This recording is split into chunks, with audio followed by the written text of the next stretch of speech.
पाल academy में। और हम आज यूनिट डिजिट के बारे में जानेंगे, यूनिट डिजिट कैसे निकाला जाता है, किस किस तरह के यूनिट डिजिट के क्वेश्चन आप लोग को देखने को मिलेंगे एनटीपीसी में, ठीक है। और अदर एग्जाम जैसे एसएससी और सीजीपीएससी वगैरह, ठीक है। तो हम बात करते हैं यूनिट डिजिट।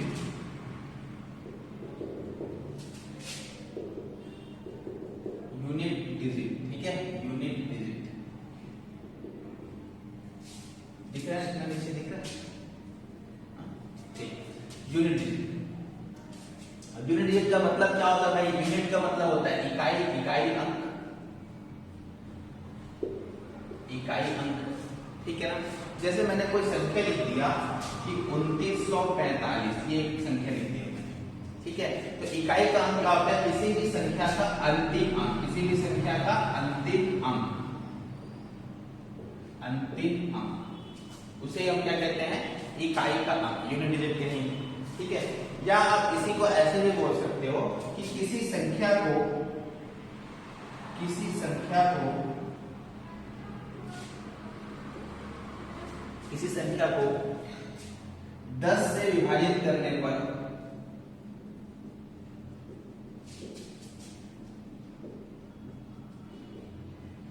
प्राप्त शेषफल,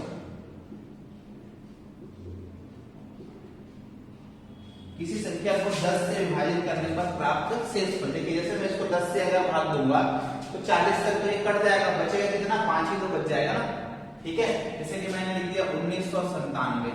अब 1997 को अगर मैं 10 से भाग दूं तो बचेगा कितना? 7। और 7 ही इसका क्या है? यूनिट डिजिट है। समझ में आ रहा है ना? तो यूनिट डिजिट क्या है? इतना समझ गए, किसी भी संख्या का अंतिम अंक, वही उसका इकाई अंक कहलाता है। पढ़े हैं ना, इकाई, दहाई, सैकड़ा, हजार, 10,000, लाख, 10 लाख, इस तरीके से, ठीक है, ठीक है ना। अब इकाई का अंक तो ऐसे तो आपको पूछेगा नहीं कि भाई 1995 का इकाई अंक बता दो, 1934 का इकाई अंक बता दो, आपसे थोड़ा सा घुमा फिरा के पूछेगा। जैसे कि मैं अगर एक छोटा सा ऐसे एग्जांपल ले रहा हूं, जैसे 23 गुणा 15, ठीक है, 23 गुणा 15, इसका इकाई अंक क्या होगा? तो इन दोनों का अगर मैं गुणा करूं तो कितना होगा? 15 दिया 45, 15 दूनी 30 और 4 34, कितना हो जाएगा? ठीक है। अब देखा इतना में इसका अंतिम अंक क्या था? 5 था। तो हम इसका अंतिम अंक ऐसे भी निकाल सकते थे कि इसके अंतिम अंक और इसका अंतिम अंक का गुणा करके, इन दोनों का गुणा करेंगे तो कितना आता? 15, और 15 का अंतिम अंक क्या है? 5 यूनिट डिजिट। यूनिट डिजिट कितना हो गया? 5 हो गया, ठीक है। तो आपको सिर्फ इकाई के अंक से ही मतलब रखना है इस चैप्टर में, बाकी इससे पहले जितने भी अंक लिखे दिए गए हैं उससे कोई मतलब नहीं रखना, ठीक है। पावर वाले की बात भी हम लोग करेंगे, इतना समझ में आ रहा है ना, ठीक है। जैसे एक छोटा सा क्वेश्चन मैं आपको देता हूं,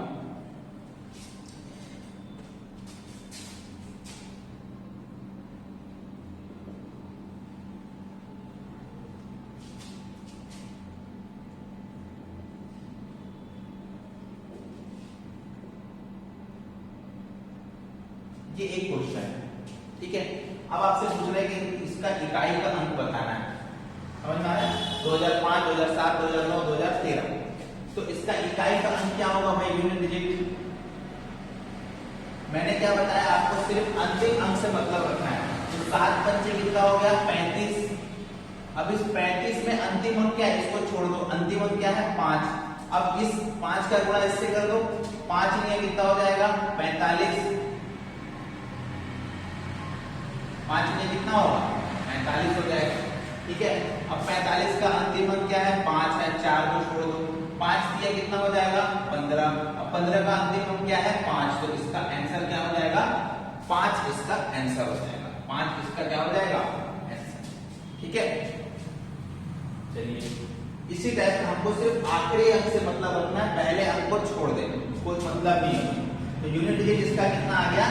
5 आ गया, ठीक है। अगला देखते हैं, जैसे कि ये एक क्वेश्चन ले लिया मैंने, ठीक है। अब इसमें अंतर क्या है कि इसमें बीच में प्लस का साइन है, तो प्लस अगर साइन है तो यूनिट डिजिट को हम सबको क्या करेंगे? प्लस करने की कोशिश करेंगे। तो अगर मैं प्लस करता हूं तो देखो कितना आता है? 7 और 3 कितना हो जाएगा? 10। 10 का मतलब 0, ठीक है। अब इस 0 में अगर मैं 4 प्लस करूं तो कितना आएगा? 4 ही आएगा। अब इस 4 के साथ में 6 को प्लस कर दो तो कितना होगा? 10 हो जाएगा। और 10 का मतलब यूनिट डिजिट क्या हो गया, 0 हो गया, तो 0 ही इसका आंसर है। समझ में आ रहा है ना? तो इस तरीके से आप लोग को ध्यान में रखना है, यूनिट डिजिट निकालेंगे ऐसे, प्लस है तो प्लस करना है, माइनस है तो माइनस करना है। एक आध क्वेश्चन और ऐसे एग्जांपल देख लेते हैं। ये एक क्वेश्चन हुआ, ठीक है, ये क्वेश्चन हुआ। अब आपको यहाँ से यूनिट डिजिट निकालना है। यूनिट डिजिट क्या करेंगे भाई, हम सबसे पहले तो लास्ट वाले अंक से हमको मतलब रखना है, ठीक है। लास्ट वाले अंक को क्या करोगे, देखो 9 और 4, यहाँ कितना हो जाएगा, 13, ठीक है। यहाँ कितना हो जाएगा, देखिए 9 और 4 13, लेकिन ये -13 होगा। बात समझ में आ रहा है? ये 9 और 4 13 होगा, लेकिन ये क्या होगा, -13 होगा। 13 में से 13 जाएगा तो कितना बचेगा बताओ, 0, इसका आंसर हो जाएगा, ठीक है। मैं ऐसे ही क्वेश्चन लिख रहा हूँ, गलती से 0 आंसर आ जाएगा। अब इस बार कुछ अलग क्वेश्चन लिखते हैं, समझ में आ रहा है इतना ना, ठीक है। चलिए अगला अलग देखते हैं क्वेश्चन। चलिए ये क्वेश्चन देखते हैं हम लोग। अब इस क्वेश्चन में क्या है, ये एक अंक दिया हुआ है, इसका यूनिट डिजिट निकालना है। इसमें मैंने प्लस और माइनस दोनों का यूज कर लिया, ठीक है।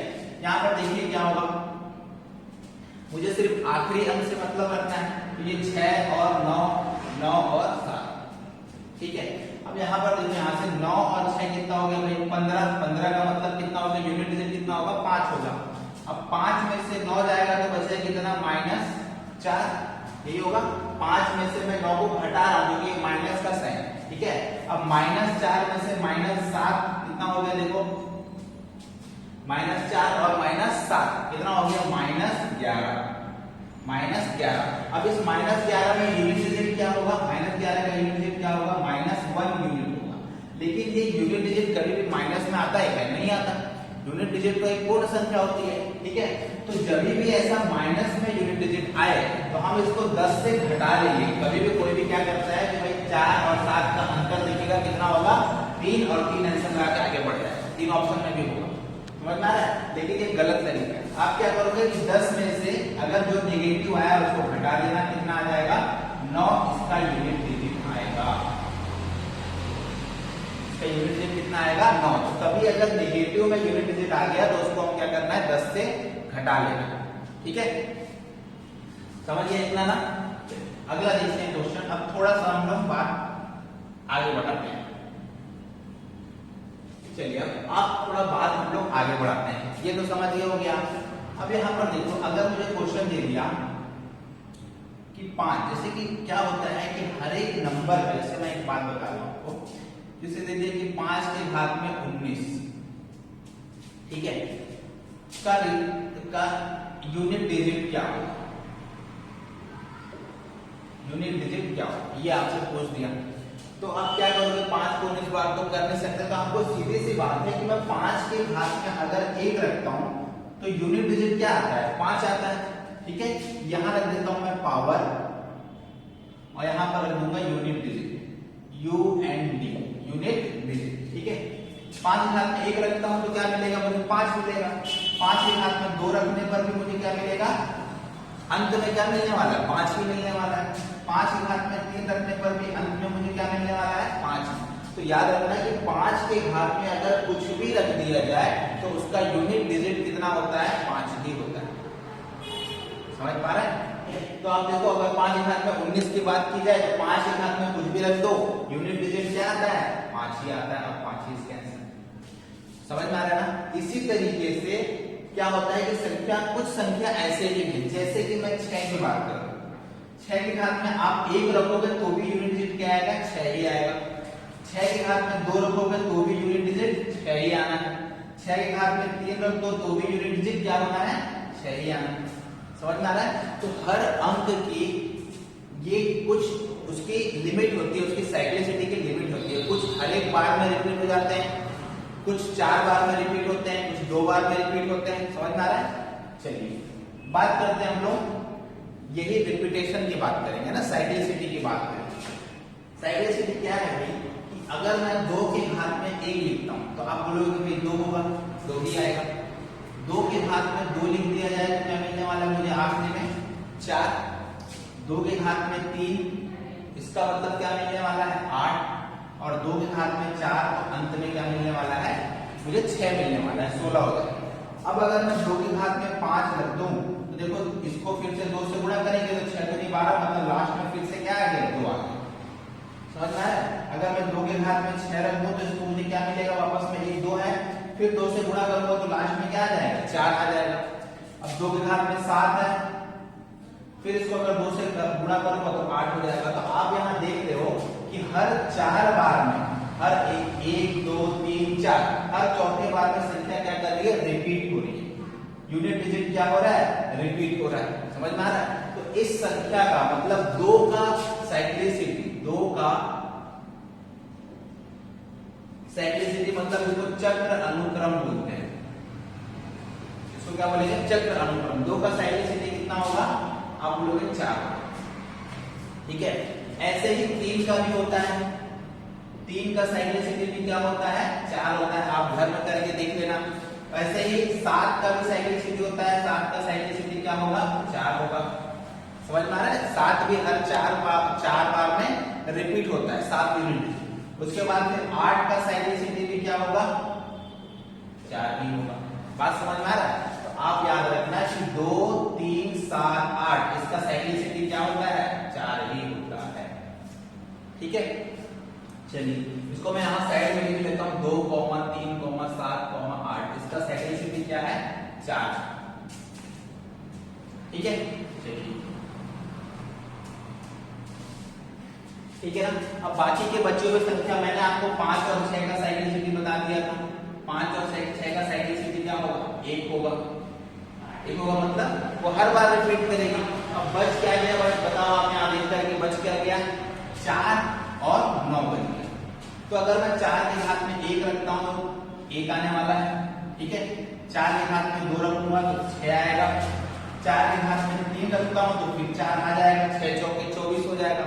4 के घात में 4 रखो तो फिर से क्या आ जाएगा, 6। तो आप देख रहे हो कि हर 2 बार में ये संख्या यूनिट डिजिट क्या हो रहा है, रिपीट हो रहा है। तो वैसे ही सेम 9 का भी होगा। 9 के घात में 1 रखोगे तो 9, 9 के घात में 2 का मतलब यूनिट डिजिट की बात कर रहा हूं, यूनिट डिजिट क्या आएगा, 1 होगा। 9 के घात में 3 का यूनिट डिजिट फिर 9 हो जाएगा, क्योंकि इसका 9 से गुणा हो जाएगा। 9 के घात में 4 का साइक्लिसिटी फिर से 1 हो जाएगा। ठीक है, तो अब यहाँ पर हम क्या लिख सकते हैं, 4 और 9 का साइक्लिसिटी कितना होता है, 2 होता है। 4 और 9 का साइक्लिसिटी कितना हो जाएगा, 2 हो जाएगा। यहां तक समझ में आ रहा है आपको सभी को ना?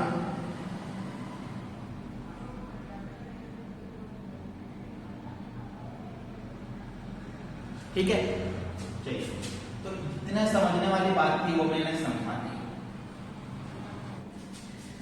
देखो किताब में भी यही दिया हुआ होता है कि भाई अगर अंतिम अंक किसी भी संख्या का अंतिम अंक 2 3 7 या 8 हो तो उसके घात को 4 से भाग देते हैं। किसी भी संख्या का अंतिम अंक 5 और 6 हो तो उसका यूनिट डिजिट वही हो जाता है। किसी भी संख्या के यदि इकाई अंक 4 या 9 हो तो उसके घात को किससे डिवाइड करते हैं, 2 से डिवाइड करते हैं। समझ में आ रहा है? लेकिन हम ऐसा ना करके हम सभी संख्या को क्या कर देंगे, 4 से विभाजित करेंगे। समझ में आ रहा है ना? ठीक है, इसको आप इस तरीके से समझ सकते हो। जैसे कि मैंने 2 बार कोई संख्या लिख दिया x, मैं इसकी साइक्लिसिटी 2 लिख रहा हूं। ठीक है, तो ये 2 बार हो गया। अब फिर वो रिपीट होगा, x और x 2 बार में रिपीट होगा, फिर 2 बार में रिपीट होगा। समझ में आ रहा है? उसके बाद फिर 2 बार में रिपीट होगा। बात समझ में आ रहा है कि नहीं? तो हर 2 बार में रिपीट हो रहा है। अब जिसकी साइक्लिसिटी 4 होगी वो कितने बार में रिपीट होगा, 4 बार में रिपीट होगा। बात समझ में आ रहा है कि नहीं? अब जिसकी साइक्लिसिटी 1 होगी वो हर बार रिपीट होगा।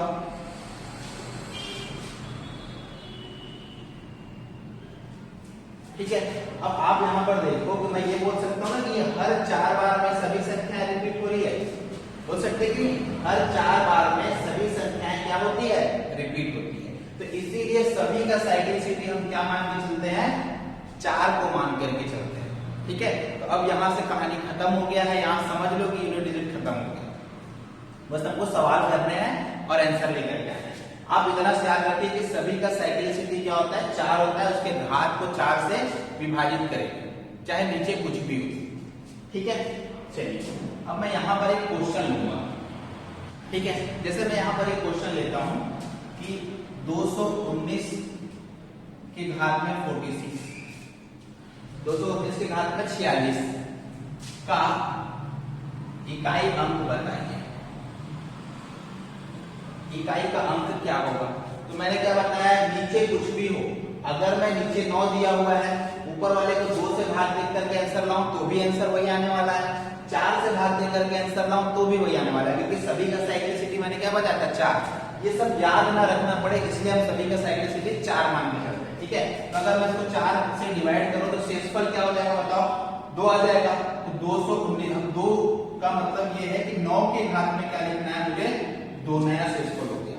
तो 9 के घात में 2 का मतलब क्या होता है, यूनिट डिजिट कितना आता है, 9 गुणा 9 बराबर 81। अब 81 का मतलब यूनिट डिजिट कितना है, एक यूनिट डिजिट आ जाएगा, यही इसका आंसर है। ठीक है, तो इस तरीके से हम लोग को सवाल बनाना है। जैसे मैं एक और क्वेश्चन ले लेता हूं, ये बहुत छोटा चैप्टर होगा, बहुत फर्जी चैप्टर है। जैसे ये क्वेश्चन दे दिया मैंने,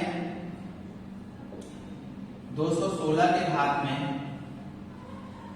26 प्लस 500, 4 के घात में 504 के घात में 30 ले लेते हैं। ठीक है, ये एक क्वेश्चन हो गया। अब इस क्वेश्चन को हमको क्या करना है, यूनिट डिजिट। सबसे पहली बात तो यूनिट डिजिट से मतलब रखना है, घात में कुछ भी हो हमको किससे डिवाइड करना है भाई, 4 से डिवाइड करना है। जब मैं यहाँ 4 से डिवाइड करूंगा तो शेषफल क्या बचेगा बताओ, 2 बचेगा कि नहीं बचेगा, बिल्कुल। प्लस अगर मैं 4 को किससे डिवाइड करूंगा, 30 को 4 से, तो क्या बचेगा शेषफल, यहाँ भी 2 बचेगा। तो 6 छके कितना हो जाएगा 36 और 4 चौके 16, 6 प्लस 6 कितना होगा देखो 12, 12 का मतलब यूनिट डिजिट क्या हो गया 2, इसका आंसर हो गया। ठीक है, इसका आंसर क्या हो गया 2 हो गया, समझ में आ रहा है। ठीक है, तो इस तरीके से आप लोगों को करना है। अब आप एक जगह फंस जाओगे, कंफ्यूजन होता है बार बार, वो कंफ्यूजन इसलिए होता है, वो भी मैं बता दूंगा। एक क्वेश्चन इस टाइप का आएगा, जैसे मान लो कि आपसे क्वेश्चन पूछ दिया 139 के पावर में 12, ठीक है, 139 के पावर में 12। तो अब मैं इसको अगर 4 से भाग देता हूं, अगर मुझे यूनिट डिजिट निकालना है, अगर मैं इसको 4 से भाग देता हूं, समझ में आ रहा है, अगर मैं इसको 4 से भाग दूंगा तो शेषफल तो 0 आ जाएगा। शेषफल कितना आएगा 0। तो यहाँ पर कुछ लोग क्या करते हैं कि 139 के घात में 0 रख देते हैं और इसका यूनिट डिजिट कितना आ जाता है 1 आ जाता है। ये गलत तरीका है, समझ में आ रहा है, बहुत सारे लोग ऐसा करते हैं। ठीक है, लेकिन आपको क्या करना है कि अगर इसको मैंने भाग दिया तो अब क्या मुझे करना है, 9 के घात में पूरा अगर चला गया तो फिर से 4 रख देना है। ठीक है, और आपको पता है 9 के घात में 4 का शेषफल क्या होता है, सॉरी 9 के घात में 4 का यूनिट डिजिट क्या होता है, तो 1 होगा। भाई याद रखना कि यदि 9 के घात में 1 है, मतलब अगर सम संख्या है तो उसका यूनिट डिजिट 9 ही होगा, सॉरी 1 होगा। और 9 के घात में विषम संख्या है तो उसका यूनिट डिजिट क्या होगा 9 ही होगा। समझ में आ रहा है, मान लो कि 9 के घात में 2 है, 9 के घात में 29 है, तो उसका यूनिट डिजिट 1 ही होगा। ठीक है,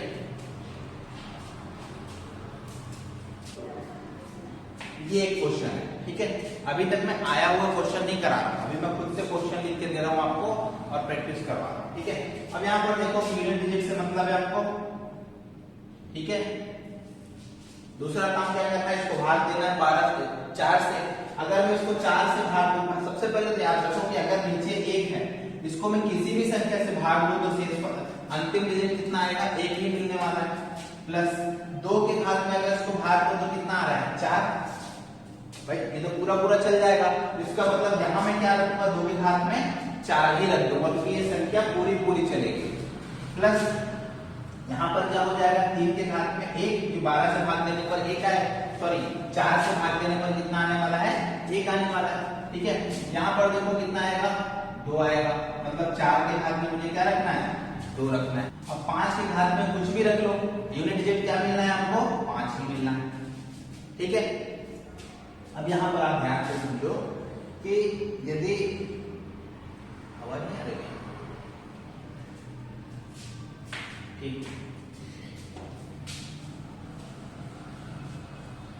ठीक है, तो यहां पर देख लीजिए अब क्या होगा, यहां पर अब मैं यहां लिख सकता हूं 1 प्लस 2 के घात में 4 का यूनिट डिजिट क्या होगा 6 होगा, प्लस 3 के घात में 1 का 3 ही होगा, प्लस 4 के घात में 2 का 6 होगा, प्लस 5 का 5 ही होगा। समझ में आ रहा है? जोड़ दो सबको, यहाँ पर देखो 6 और 4 10 और 6 और 5 11, 10 और 11 का यूनिट डिजिट जोड़ोगे तो 21 होगा। 21 का मतलब कितना हो जाएगा 1, इसका आंसर है। ठीक है, इसका आंसर क्या होगा 1। इस तरीके से क्वेश्चन आपसे पूछा जा सकता है एग्जाम में एनटीपीसी में, है ना। लेकिन पूछा कैसा कैसा क्वेश्चन है मैं आपको अभी दिखाऊंगा तो आपको हंसी आने लगेगी। जैसे ये क्वेश्चन देखिए आप, ये क्वेश्चन देखिए क्या दिया हुआ है, देखिए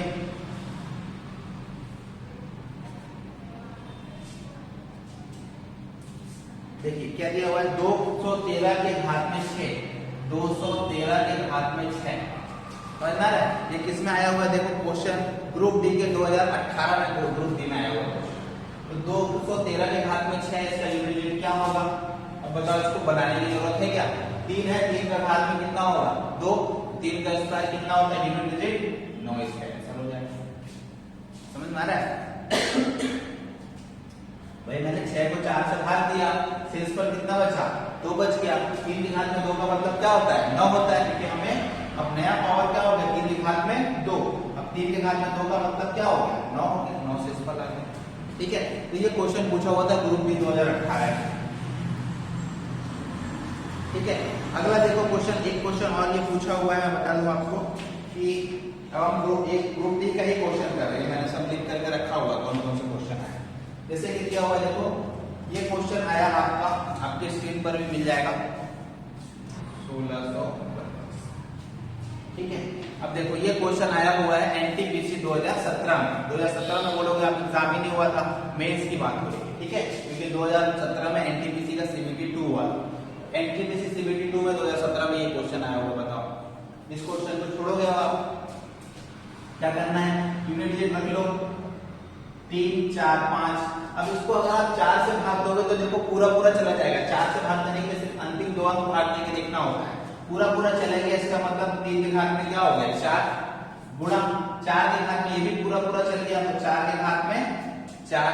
5 के घात में कुछ भी रख दो तो क्या आने वाला है 5 ही आने वाला है। अब आप एक बात सोचो कि अगर मैं 5 के घात में किसी सम संख्या का गुणा करूं, समझ में आ रहा है, अगर किसी संख्या का यूनिट डिजिट 5 है और उसको मैं किसी सम संख्या से गुणा कर दूं तो बताओ शेषफल क्या होगा, सॉरी यूनिट डिजिट क्या होगा?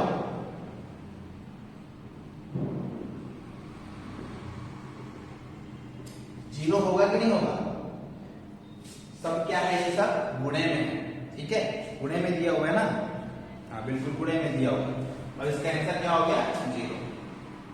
ठीक है, तो अब एक बात यहाँ सीखने वाली और है कि इतना करने की जरूरत नहीं थी, आपने देख लिया यहाँ 5 है।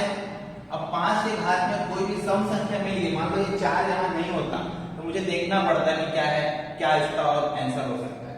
लेकिन 5 गुणा 4 करो तो ऐसे 20 होता है, 20 के बाद इसको किसी भी संख्या से गुणा करो ये 0 कभी नहीं हटने वाला। एक बार 0 चिपक गया मतलब चिपक गया। ठीक है, चलिए ये क्वेश्चन आया हुआ 2017 में एनटीपीसी। इस टाइप का क्वेश्चन आएगा तो उम्मीद है आप लोग बना पाओगे। ठीक है, अब ये एनटीपीसी 2001 में आया, एनटीपीसी 2016 में आया। ठीक है, अब एनटीपीसी 2016 1 गुणा 1 बराबर आंसर क्या होगा 1। ये क्वेश्चन है 1 गुणा 1, क्यों? क्योंकि 1 के घात में कुछ भी रख दो कोई मतलब नहीं है। 1 गुणा 1 आंसर क्या होगा 1, ये इसका आंसर होगा। अगला क्वेश्चन देखते हैं, पेन लगाने की जरूरत नहीं है सब क्वेश्चन। और में 103, अब आपको यूनिट बताना है, ये एनटीपीसी 2016 में आया हुआ क्वेश्चन। ठीक है, अब 4 के घात में अगर देखो अगर मैं 100 को 4 से भाग दूं तो पूरा पूरा कट जाता है, इसका मतलब बच कितना गया 2, तो 4 के घात में कितना हो गया 2, यहाँ 4 के घात में कितना हो जाएगा 3 बच जाएगा। ठीक है, 4 के घात में 2 का मतलब क्या हो गया 16, 16 का मतलब यूनिट डिजिट कितना हो गया 6, 4 के घात में 3 का मतलब क्या हो गया 64, 64 का मतलब यूनिट डिजिट 4, 6 4 10 का यूनिट डिजिट कितना हो गया 0, इसका आंसर आ गया। समझ में आप? तो इस तरीके का क्वेश्चन आपसे एग्जाम में पूछे होंगे। अभी हम लोगों ने जो 4-5 क्वेश्चन किए वो लगातार क्वेश्चन एग्जाम से पूछे होंगे। ठीक है, स्क्रीन पर आपको क्वेश्चन दिख जाएंगे। इसके बाद फिर इतना समझ में आ गया? ठीक है। अब कुछ अगर एक्स्ट्रा क्वेश्चन पूछ लेता है, मान लो थोड़ा सा कठिन कर देता है पेपर, थोड़ा सा कठिन, तो हम लोग थोड़ा सा आगे बढ़ के बात करें। ये क्वेश्चन है, इसका आपको क्या बताना है? यूनिट डिजिट बताना है। तो आप खुद सोचो कि यदि 316 के घात में 4 गुना n, 4 गुना 3, भाई यहाँ पर कुछ भी हो, या 1 हो या 2 हो या 3 हो या 4, ये तो सम संख्या ही होगी। अब ये जहाँ 4 है यहाँ 3 है, 4 3 कितना हो जाएगा? 12। 12 का मतलब, इसका मतलब ये है कि यहाँ कुछ भी पावर में आ जाए वो 4 से पूरा पूरा कट जाएगा। 4 से जब पूरा पूरा कट जाएगा तो इसका मतलब मैं क्या करूंगा कि 6 के घात में 4 लिखूंगा, प्लस धीरे से यहाँ पर एक ये वाला उतार दूंगा। 6 के घात में 4 का मतलब क्या है? मैंने अभी बताया कि 6 के घात में 4 होगा तो यूनिट डिजिट कितना होगा भाई? 6 के घात में 4 होगा तो कितना होगा? कुछ भी हो, 6 के घात में कुछ भी हो, यूनिट डिजिट 6 ही होना है। 6 प्लस 1 कितना हो जाएगा? आंसर 7 इसका आंसर। समझ में आ रहा है? तो इस तरीके के क्वेश्चन भी आपसे पूछा जा सकता है कभी। ठीक है, आपको लेकिन पता होना चाहिए कि ऊपर 4 और 3 12 हो जाएगा, तो 12 का मल्टीपल जो भी होगा वो 4 से तो भाग चला जाएगा। 4 से भाग जाने का मतलब ये है कि ये संख्या वापस उतर गई। ठीक है, चलिए, वैसे भी यहाँ 6 दिया हुआ था, है ना? तो 6 का साइक्लिसिटी तो 6 ही होता है, यहाँ कुछ भी रख लो पावर, ये भी ऐसे भी आंसर बन सकता। दिया हुआ क्वेश्चन देखिए आप, यदि 1 2 3 4 5 6 के पावर में 72 एक संख्या है और इसका इकाई का अंक कितना है? 1 है। इकाई का अंक भी दे दिया आपको, क्या आ रहा है? 1 आ रहा है। तो पूछ रहा है कि भाई k का मान क्या होगा? k का मान क्या होगा? ऑप्शन में दिया हुआ है 3 7 9 और सभी। ठीक है, तो देख लीजिए, आपको क्वेश्चन दिया हुआ है 1 2 3 4 5 6 के, ये k के मान आपको बताना है। यदि इसके घात में 72 लिख दिया है तो अंक कितना आ रहा है? 1 आ रहा है, अंतिम अंक 1 आ रहा है। अब यहाँ पर देखोगे किसी संख्या में ये जो k है इसके पावर में 72 रखा गया है। 72 रखने का मतलब ये है कि ये संख्या पूरी पूरी 4 से भाग चली गई होगी। अगर 4 से चली गई होगी तो यहाँ मैं क्या लिख दूंगा? 4 लिख दूंगा।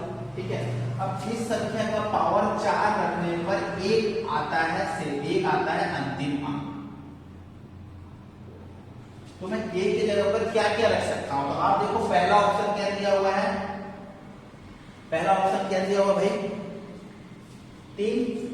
अगर मैं 3 के घात में 4 रखूं तो क्या आता है? अंतिम अंक 1 आता है। बिल्कुल सही बात है, तो k का मान 3 हो सकता है। समझ में आ रहा है?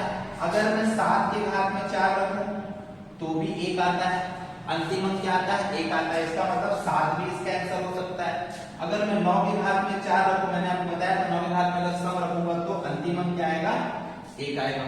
तो इसका मतलब k का मान 9 भी हो सकता है। तो इसीलिए इसका आंसर क्या है? ऑल इसका आंसर। ठीक है, चलिए, तो इस तरीके का क्वेश्चन भी आपसे पूछा जा सकता है कि k का मान निकालना।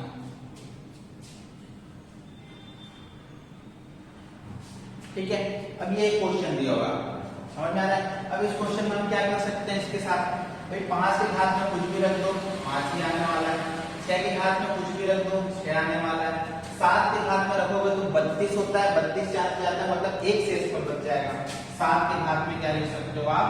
1 लिख सकते हो। प्लस 8 के घात में क्या रखोगे? 4 से भाग दोगे तो कितना होगा? 64। 64 के बाद 2 बच गए शेष पर, तो 8 का स्क्वायर बच गया। ठीक है, अब यहाँ पर हम लोग काउंट अगर करते हैं तो कितना आता है? देखो, 6 और 5 11, 11 का मतलब 1, 7 और 1 8, 8 और 4 12, 12 का मतलब 2 इसका यूनिट डिजिट है, क्योंकि 8 का स्क्वायर 64 होगा ना। 64 और 4 और 8 कितना हो गया? 12, 12 का मतलब यूनिट डिजिट कितना हो गया? 2 हो गया। ठीक है, तो इस तरीके का क्वेश्चन भी आ सकता है, चांस है आने का, हालांकि कभी इतना बड़ा क्वेश्चन दिया नहीं है। चलिए, एक आध दो और क्वेश्चन कर लेते हैं। जैसे कि एक क्वेश्चन ऐसा मान लो कि दिया हुआ है आपको 9 बटे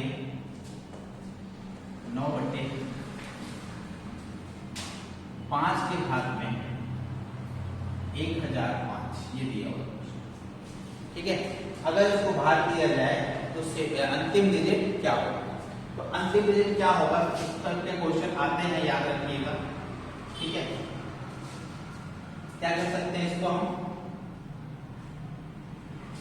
देखिए मैं क्या करूंगा कि इसको ऊपर नीचे 2 गुणा 1005 का गुणा कर दूंगा, 2 के घात में 1005, 2 के घात में 1005 का गुणा कर देंगे। तो अब ये क्या बन जाएगा भाई, 9 गुणा 2 1005 बटे 5 दूनी हम क्या कर सकते हैं इसको 10 के घात में 1005। अब 10 के घात में कुछ भी हो, जब वो उस 10 को मैं हटाऊंगा तो ऊपर क्या आने वाला है भाई, 0 हटते जाएगा, संख्या हटते जाएगी 0। ठीक है, तो 0 हटते हटते लास्ट में क्या बच जाएगा वही हमको निकालना है, तो निकाल लेते हैं। यहाँ पर 9 गुणा नीचे 10 आ गया तो कोई मतलब नहीं, क्योंकि नीचे तो 0 बच गया ना। ठीक है, 10 के घात में 1005, 2 के घात में 1005 का शेषफल अगर मुझे अंतिम अंक निकालना है तो मैं क्या करूंगा, देखिए यहाँ पर 4 से अगर मैं भाग दूंगा तो शेषफल 1 बचेगा, तो 2 के घात में क्या बच गया, 1 बचेगा, और 9 दूनी कितना हो गया यहाँ पर 18, और 18 हो गया। ठीक है, 18 का मतलब क्या हो गया, यूनिट डिजिट 8 यूनिट डिजिट इसका आंसर। ठीक है, इसका आंसर कितना हो गया 8। एक बार और फिर से समझ लो कि अगर ऐसा क्वेश्चन देता है तो या तो नीचे मतलब वो 5 का मल्टीपल नीचे देगा ही देगा, समझ में आ रहा है। ठीक है, चलिए 5 का देगा या कुछ भी ऐसा मल्टीपल देगा जिससे नीचे 10 बन सके या 100 बन सके या 1000 बन सके, समझ में आ रहा है। तो यहाँ पर देखो मैंने ऊपर नीचे 2 के घात 1005 का गुणा कर लिया, यहाँ क्या हो गया 9 गुणा 2 के घात 1005, नीचे 10 गुणा, क्योंकि इन दोनों का गुणा हो गया तो 10 गुणा 1000, 10 के घात में 1005, 9 गुणा 2, अब 2 के घात में 1005 का मुझे शेषफल अगर अंतिम अंक निकालना हो तो मैं क्या करूंगा, इसको 4 से भाग देंगे, 4 से भाग देने में शेषफल 1 होगा, 9 गुणा 2 के घात में 1 मतलब 18, 18 का यूनिट डिजिट कितना आ गया 8। अब आप बोलोगे कि 8 को ये नीचे का क्या होगा, नीचे में क्या है, ये 1 के बाद में कितने बार 0 है, 1005 बार 0 है, समझ में आ रहा है। 1005 बार 0 है, तो अगर मैं इस 0 को हटाना चाहूं तो ऊपर से दशमलव ऊपर भी तो 0 है, 2 के घात में 1005 बार 0 है, वो कट जाएगा, बाकी बच क्या गया 8 बच गया। ठीक है, तो ये था यूनिट डिजिट। यूनिट डिजिट में इससे बाहर कोई क्वेश्चन नहीं आने वाला है। ठीक है, अब बाकी जो है आपको मैंने रिमाइंडर थ्योरम भी पढ़ा दिया हुआ है अच्छे से।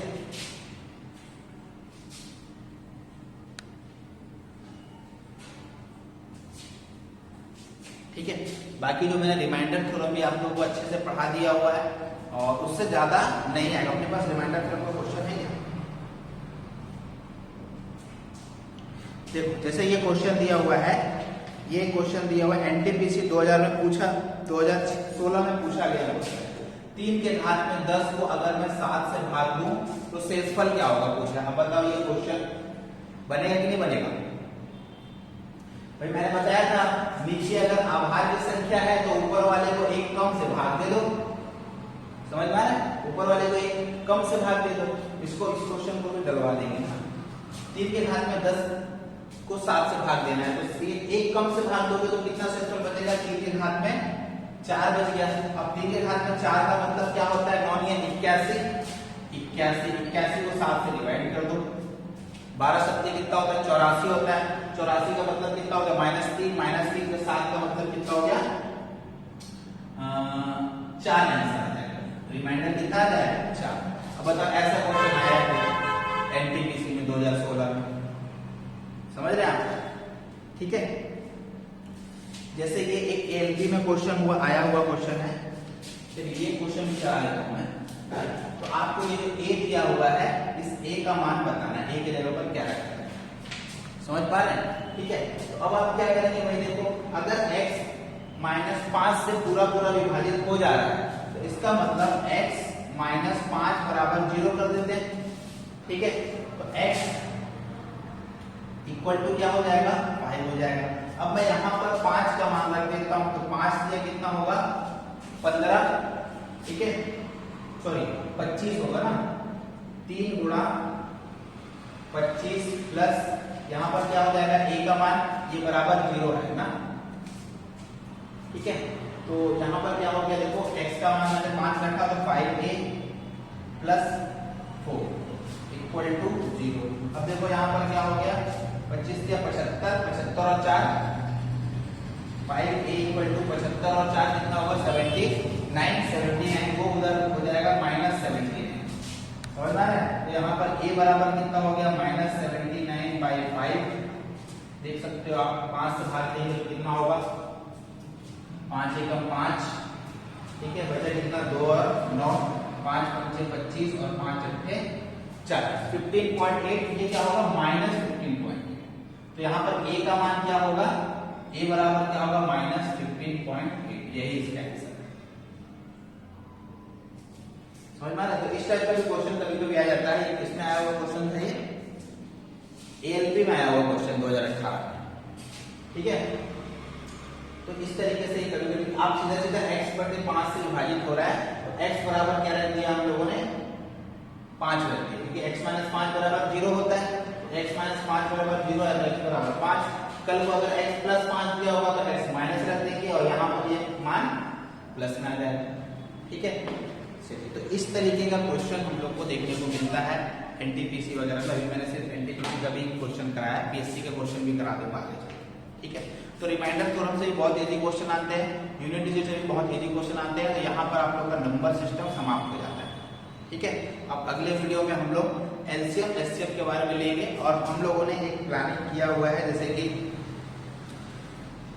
50 क्वेश्चन, इंपॉर्टेंट क्वेश्चन पिछले एनटीपीसी, ग्रुप डी, आरपीएफ, ठीक है, एसआई हो या फिर कांस्टेबल हो, इन सभी एग्जाम में आए गए क्वेश्चन टॉपिक वाइज हम हर एक 50 क्वेश्चन इंपॉर्टेंट लेकर के आएंगे।